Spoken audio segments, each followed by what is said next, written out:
Hello，我係 Gilbert，咁我係蓮湖嘅設計師啦。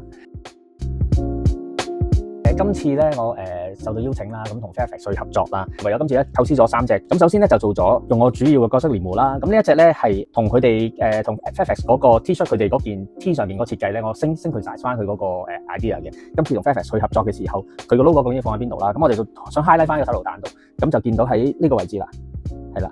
跟住第二個角色咧叫燕湖。呢個時候都係日本嘅櫻花嘅時間啦，同埋今次咧 Fairfax 佢哋嗰個狐狸嘅耳仔設計度咧，佢都用咗啲粉紅色嘅，咁所以我都想用一啲粉紅色嘅元素落去啦。咁呢一個角色咧，其實佢個尾巴係一把好似火咁樣嘅，係啦。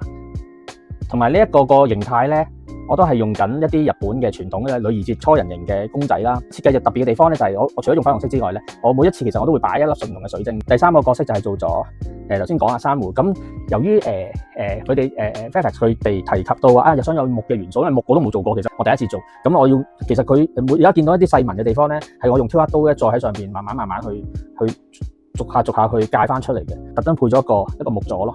今次嘅聯成合作啦，咁我哋都會喺德福嗰度咧，會有喺 Avenue 裏邊咧有一個限定嘅一個 pop up 啦。嚟緊4月12號喺德福嘅 Avenue 咧就會開始售賣噶啦，咁記得大家嚟參觀或者嚟購買啦。